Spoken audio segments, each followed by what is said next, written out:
Hello friends, ഇന്ന് നമ്മൾ നോക്കുന്നത് നമ്മുടെ വീടുകളിൽ നമ്മൾ വയറിംഗ് ഒക്കെ ചെയ്യുന്ന സമയത്ത് നമ്മുടെ DBയിൽ വയ്ക്കുന്ന ഐസൊലേറ്ററിനെ കുറിച്ചിട്ടാണ് മെയിനായിട്ട് നമ്മൾ ചർച്ച ചെയ്യുന്നത്. അതായത് 63 ആംസിൻ്റെ സിംഗിൾ ഫേസ് ഐസൊലേറ്ററാണ്. അതായത് 2 പോൾ ഐസൊലേറ്ററാണ് നമ്മൾ ഇപ്പോൾ കാണുന്നത്. ഇത് ഓൾറെഡി നമ്മൾ 3 വർഷം വാറണ്ടി കൊടുക്കുന്നുണ്ട്. V-Guard എന്ന് പറഞ്ഞ കമ്പനിയുടെയാണ് നമ്മളിപ്പോൾ പരിചയപ്പെടാൻ പോകുന്നത്. ഇതെങ്ങനെയാണ് ഇതിൻ്റെ വെക്കുന്നത്, ഇതിൻ്റെ കണക്ഷൻസ് എങ്ങനെയാണെന്നാണ് നമ്മൾ നോക്കുന്നത്. ഇത് വെച്ചതിന് ശേഷമുള്ള വീഡിയോ ആണ് ഞാൻ ജസ്റ്റ് നിങ്ങളെ കാണിക്കുന്നത്. ഇത് ഐസൊലേറ്ററാണ് ഈ വെച്ചിരിക്കുന്നത്.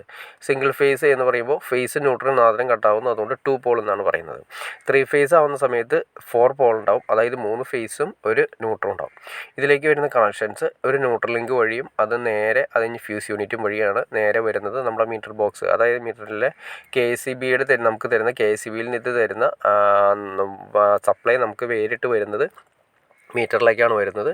മീറ്റർ നമ്മളിവിടെ ഇല്ല. മീറ്റർ നമ്മൾ വെച്ചതിന് ശേഷം വയ്ക്കുന്നതിന് മുന്നുള്ള വീഡിയോ ആണ് നമ്മൾ ചെയ്യുന്നത്. മീറ്ററിൽ നിന്ന് നേരിട്ട് ന്യൂട്രൽ ലിങ്കും ഐസൊലേറ്ററിലേക്കും ഫ്യൂസ് യൂണിറ്റിലേക്കും വരുന്നു.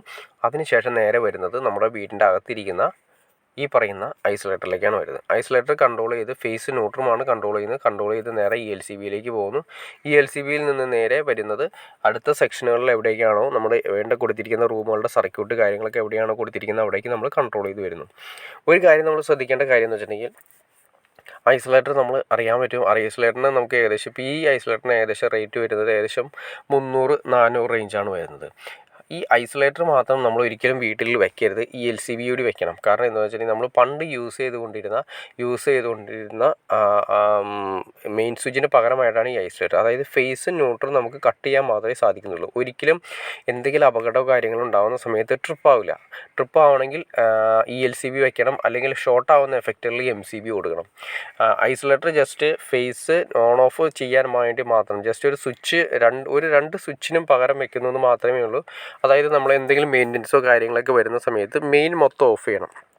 നമ്മുടെ വീടിൻ്റെയോ അല്ലെങ്കിൽ എന്ത് സ്ഥാപനത്തിനാണെങ്കിലും മെയിൻ മൊത്തം ഓഫ് ചെയ്യാൻ വേണ്ടിയിട്ട് കൺട്രോൾ ചെയ്യാൻ വേണ്ടിയിട്ടാണ് നമ്മൾ ഐസൊലേറ്റർ വെച്ചത്. ഇതിൻ്റെ റേറ്റ് ഞാൻ ജസ്റ്റ് നിങ്ങളെ കാണിച്ചു തരാൻ കണ്ടത്. ഇതിൻ്റെ റേറ്റ് കൊടുത്തിരിക്കുന്നത് 550 റേറ്റാണ് വരുന്നത്. നമ്മൾ എന്തായാലും അതിനേക്കാൾ കുറച്ച് നമുക്ക് എന്തായാലും ഒരു 10% കുറച്ച് നമുക്ക് എന്തായാലും മാർക്കറ്റിൽ അവൈലബിൾ ആയിട്ട് കിട്ടും. പിന്നെ ഗ്യാരണ്ടി ഞാൻ പറഞ്ഞു 3 വർഷമാണ് കൊടുത്തിരിക്കുന്നത്. അപ്പോൾ നേരത്തെ ഒരു കാര്യം പറഞ്ഞാൽ ഓർക്കണം, ഈ ഐസൊലേറ്റർ മാത്രം ഒരിക്കലും വീടിനകത്ത് വയ്ക്കരുത്. വീടിനകത്ത് വെച്ചിട്ടുണ്ടെങ്കിൽ അപകടം നമ്മൾ ക്ഷമിച്ച് വരുത്തുന്നതിൻ്റെ പോലെയായിരിക്കും. കാരണം ELCB ഇല്ലെങ്കിൽ ഒരിക്കലും നമുക്ക് അതായത് ലീക്കേജ് എന്തെങ്കിലും സംഭവിക്കുന്ന സമയത്ത് ആർക്കെങ്കിലും എന്തെങ്കിലും ഷോക്കോ കാര്യങ്ങൾ അടിക്കുന്ന സമയത്ത് ഒരിക്കലും ട്രിപ്പ് ആവില്ല, ഐസൊലേറ്റർ കട്ടാവുകയും ചെയ്യില്ല. അപ്പോൾ അതുകൊണ്ട് നമ്മൾ ശ്രദ്ധിക്കണം, ELCB കൂടി കൊടുക്കണം. ഐസൊലേറ്റർ കൊടുക്കുക ആദ്യം ഫസ്റ്റ്, അതിനുശേഷം ELCB കൊടുക്കുക, അല്ലെങ്കിൽ RCCB കൊടുക്കുക, അതിനുശേഷം MCB കൊടുക്കുക. ഇതാണ് അതിൻ്റെ പ്രോപ്പർ വേ. ഇതും കൊടുത്തതിന് ശേഷം മാത്രമേ നമ്മുടെ വീടുകളിലൊക്കെ നമ്മൾ വയറിങ്ങിൻ്റെ കണക്ഷൻ ചെയ്യാവൂ. കാരണം അപകടം നമ്മൾ ഒരിക്കലും ക്ഷണിച്ചു വരുത്തരുത്. ഐസൊലേറ്റർ ജസ്റ്റ് സ്വിച്ച് മാത്രമാണെന്നുള്ള കാര്യം ഒരിക്കലും മറക്കാതിരിക്കുക. ഓക്കെ ഫ്രണ്ട്സ്, നിങ്ങൾക്ക് ഈ വീഡിയോ ഉപകാരപ്പെട്ടെങ്കിൽ തീർച്ചയായിട്ടും ലൈക്ക് ചെയ്യാൻ മടിക്കരുത്, ഷെയർ ചെയ്യാനും മടിക്കരുത്, സബ്സ്ക്രൈബ് ചെയ്യാനും മടിക്കരുത്. ഓക്കെ ഫ്രണ്ട്സ്, അടുത്ത വീഡിയോയിൽ കാണുന്നവരെ ഓക്കെ.